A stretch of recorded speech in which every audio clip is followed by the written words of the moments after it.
मैं मेरे गांव चिड़ासन में भगत सिंह की मूर्ति भी हमारे गांव में लगी है। उस विचारधाराओं के हमारे 70-80% लोग रहते हैं। हम कंधे से कंधा मिलाकर इस आंदोलन को, जन आंदोलन को न्यायपूर्वक। राम राम जी। राम राम जी। क्या नाम है साहब? पवन पायल। आज सुल्ताना थाना में क्यों आए हो, क्या कारण है? मेरा गांव चिड़ासन है। हमने कल ये मीटर विरोध के लिए कल मेरे गांव चिड़ासन में मीटिंग रखी थी। उसमें मैं सचिव पद के मेरे को उम्मीदवार घोषित किया।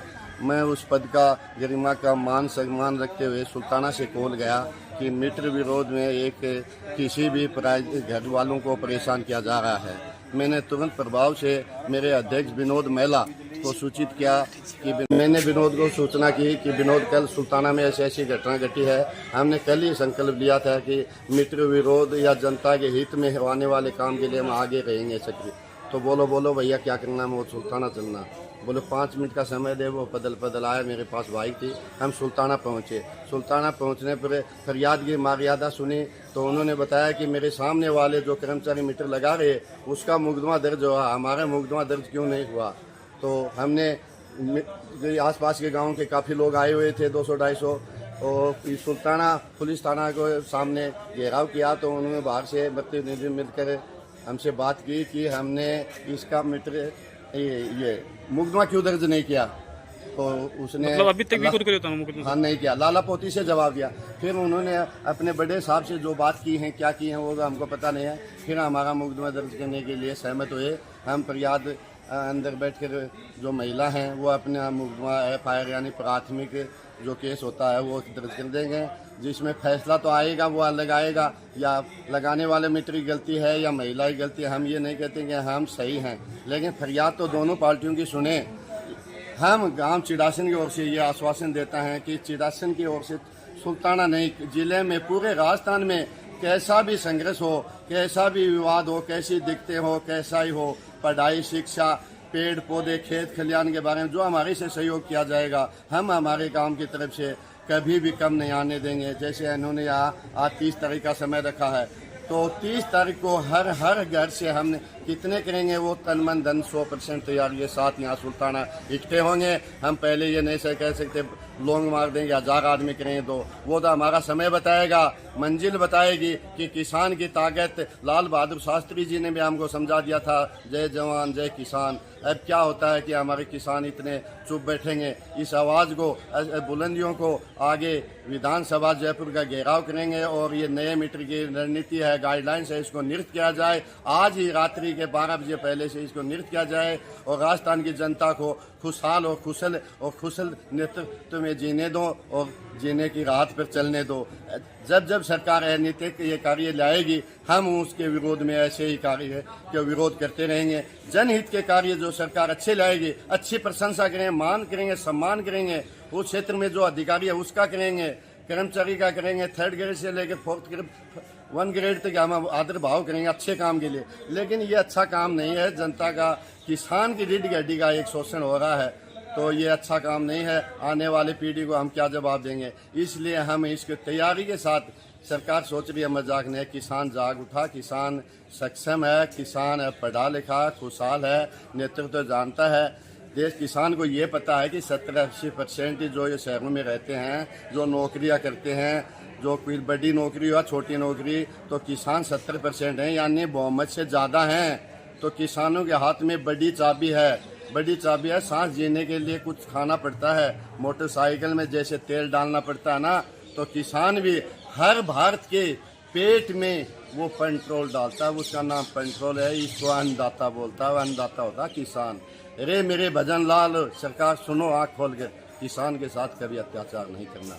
जनता के मैसेज दे पूछो स्मार्ट मीटर के प्रति। जनता को मैसेज देना चाहता हूं कि मेरे भाइयों, इसमें कोई राजनीतिक नहीं है, कोई उतार चढ़ाव नहीं है कि इसके सरकार के विरोध में, इस सहयोग में ज़्यादा से ज़्यादा भाग ले। नहीं कि हमको आज विरोध नहीं करेंगे, सरकार कल ने कोई बड़ा झटका भी दे सकती है।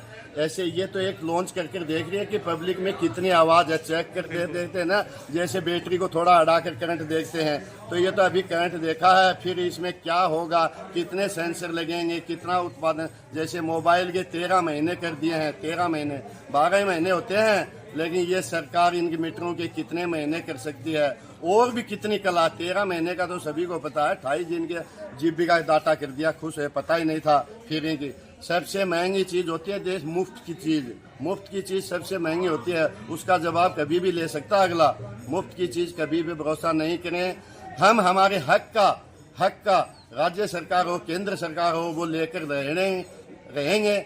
मैं मेरे गांव चिड़ासन में भगत सिंह की मूर्ति भी हमारे गांव में लगी है। उस विचारधाराओं के हमारे 70-80% लोग रहते हैं। हम कंधे से कंधा मिलाकर इस आंदोलन को, जन आंदोलन को न्यायपूर्वक हम आंदोलन को आगे बढ़ाएंगे और हम सफल होंगे। और हम सफल का श्रेय नहीं ले रहे हैं, लेकिन हम आने वाले हर घर में जो बिल आता है ना, उसका फायदा है। ये एक कन्यादान सा बचता है। हर परिवार में जो 1100 रुपये, 1500, 1800 लगते हैं ना, उनका हमारे घर में जब बिल कम आएगा तो हमारी दीपावली की तरह दीवे चस जाएंगे। हमने लड़ाई लड़ी है, लेकिन यही बिल 1700-1800 रुपये आएंगे, हमारे दीवे बुझ गए हैं। सरकार महोदय जी, केंद्र सरकार हो चाहे राज्य सरकार, आंख समझ लो, हमारी दीपावली नहीं आएंगे, नए मीटर लगेंगे तब हमारी दीपावली आए, खुशहाल आएंगे, उचित भाव आएगा, निश्चित रीडिंग देंगे हमको, उचित जो हम आपको अदा करने के इच्छुक हो। इतने पैसे कमाते हैं तो हमारा रेशिया निकाल दो, वो देगा, हम बहुत खुश हैं। लेकिन हमारा ये शोषण मत करो। किसान को जो फोक्स गिर कर महिला क्या अपने आप पर लोन ले रहे हैं, मोबाइल का किस्त भरा रहे हैं। एक महिला घरेलू कलेक्शन ने 3 दिन पहले अपने आधार कार्ड पर 30,000 रुपये लिए। मैंने बोला चाची 30,000 रुपये क्या किस जरूरत के हैं? बोले बेटे ये बिल आएगा तो बिल के पैसे नहीं, बच्चे भेज नहीं रहे हैं, मैं पंखा चलाती भी नहीं हूँ, लेकिन मेरे बिल आएगा। तो उन्होंने ये वो 2.5 रुपये, 3 रुपये सैकड़े से जो कंपनियां आ रही हैं वो ब्याज में दे रही हैं। हर गांव में जोड़ों में काले ठेले डाल के उन्होंने 30,000 रुपये लिए, उन्होंने 30,000 रुपये ब्याज चल रहा है। उन राशियों में से जो निकाल कर जो सरकार ये ले रही है गरीब का मीटर की रीडिंग के अनुसार, तो इसमें सरकार के अन्यथा इससे निंदनीय काला कानून हर वो किसान के लिए नहीं हो सकता। जैसे ताकि रिक्वेस्ट है सरकार महोदय जी से, मेरी आवाज़ केंद्रीय मंत्री, राज्य मंत्री, कोई भी मंत्री जिसकी भी चले, हर घर में चले, लाइट हर आदमी काम लेता है, तो इसको हमारी पूरी नीतियों से हमें संतुष्ट हैं। इसको व्यापार दृष्टि में न लें, हमारी जो पहले जो चीज़ चल रही है वो कर लें। सरकार ये सोच रही है कि हमको 3 रुपये बढ़ाने हैं तो 5 रुपये बढ़ा दें। ये हम गेम खेल चुके हैं, नहीं खेलने देंगे आपको। ये निश्चित करना पड़ेगा। इस संशोधन के हमारे चक्कर में समझाने की कोशिश करें। हमारी कमेटियां कोई समझे नहीं, हमारी कमेटियां आपको पहले बताए बात करने के लिए इसलिए जरूरत ही नहीं करेगी कि ये हटाओ। मैंने का बात यह है, समझौता कुछ नहीं, हटाने का समझौते के लिए तैयार हैं, टेबल पर बैठ जाएंगे, लेकिन कभी ये सोचेंगे इसमें शोध कर दे, सुधार कर दे, उसके लिए कोई भी न्यूनता फरियादा देने की तरकार को जरूरत नहीं है। ये जनता कंधे से कंधा मिलाकर 1857 की क्रांति जैसे नसीराबाद की छावनी से चल रही है, तो झुंझुनू की शेखावाटी, ये वीरों की भूमि से यहाँ से आवाज गूंजेगी, तो वो आगे कहाँ तक जाएगी वो हमको भी पता नहीं है। लेकिन काल्पनिक करते हैं कि आने वाले समय में सरकार जो नियम बनाएगी उसको 3 बार सोचेगी कि जनता के हित में पहले दोनों लॉन्च करके देखो चलेगा नहीं चलेगा। तो